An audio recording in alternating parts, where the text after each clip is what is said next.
it's just not good. Vince is like just trying to figure out how the heck he's going to keep this together. You basically, Hogan's gone, Savage is gone, Nash and Hall are gone. So you're not only signing the veteran stars, you're signing stars that they made to be the future of the new generation, and half of it's already gone. So Vince signs Bret to a 20-year deal, basically saying, like, I don't want you to leave. I gotta have you. The second that Vince signs this deal, he has ultimate, like this is not good. Bret and Shawn, two big stars. You would think it'd be awesome. Just put those guys on top. Maybe like build two more guys up. You've also got Undertaker at this time. You could have an awesome main event. Just have those guys trade the belt back every 3-4 months.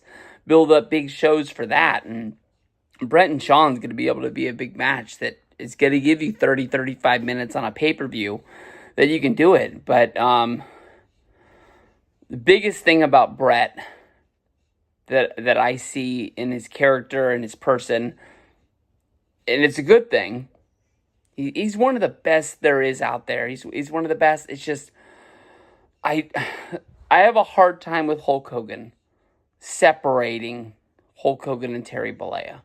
Hulk Hogan, awesome wrestler. Terry Bollea says some really stupid stuff. And like his last 10 years, I wish he would just like lock himself in a cabin and enjoy the rest of his life and just never see the limelight. But he just consistently has to put himself in front of a camera doing this or that, trying to, get back out there and be the star that he was 20 years ago.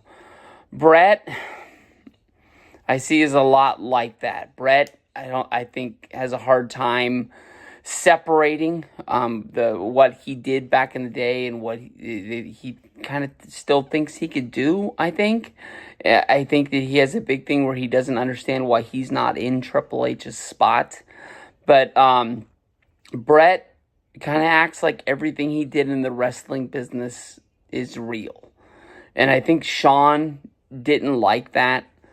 So like, Bret would do the favor for Shawn, and then when it was time for Shawn to do it back, Shawn doesn't do the favor for Bret. Instead, doing the WrestleMania rematch, Shawn loses his smile and is stripped of the championship. They kind of pretty much hand it to Bret.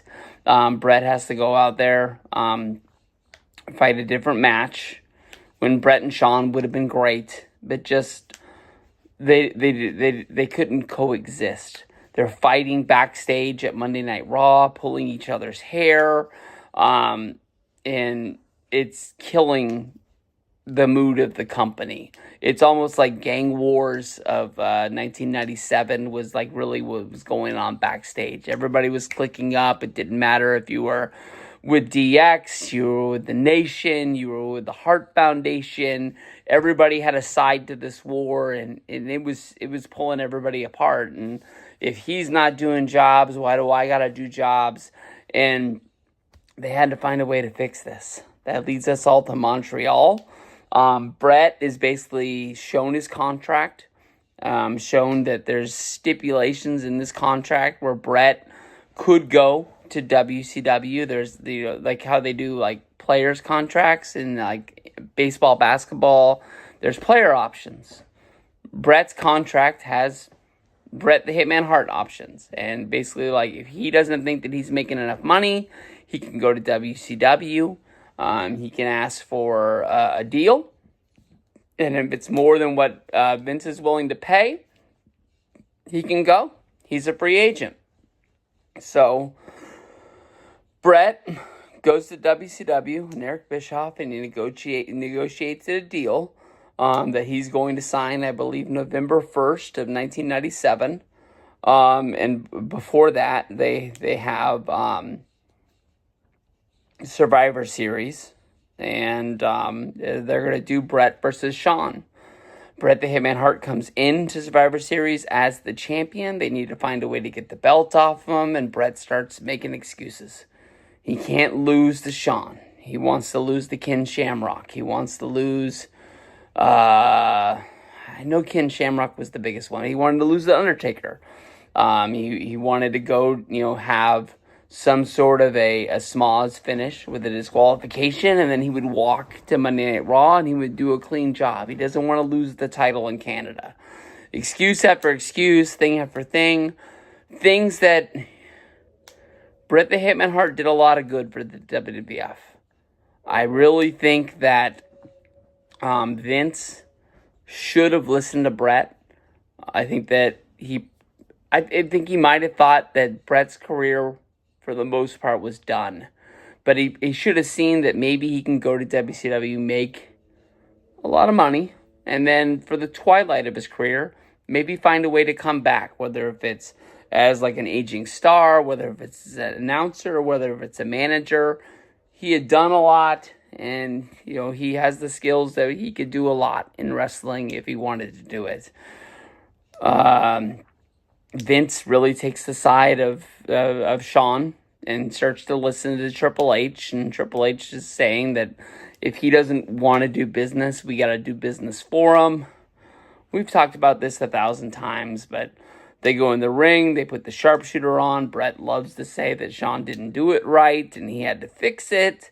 Hebner rings the bell. Vince is there because he wanted to be there, so everyone would know that he was the guy who made the call. He didn't want Triple H. He didn't want Shawn to get any of the heat for it. He told them to lie to everyone for the rest of their lives that, they didn't know anything about it.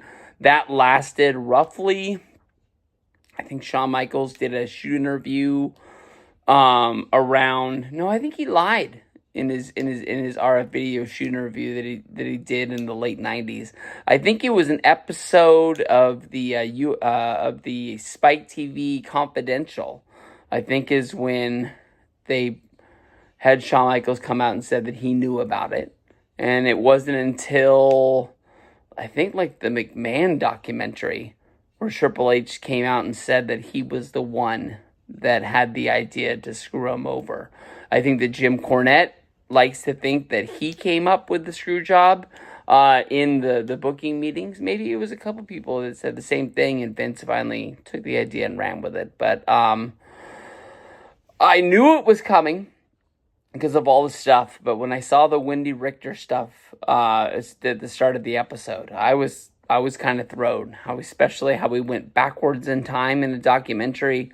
But I think they were just foretelling what was going on here.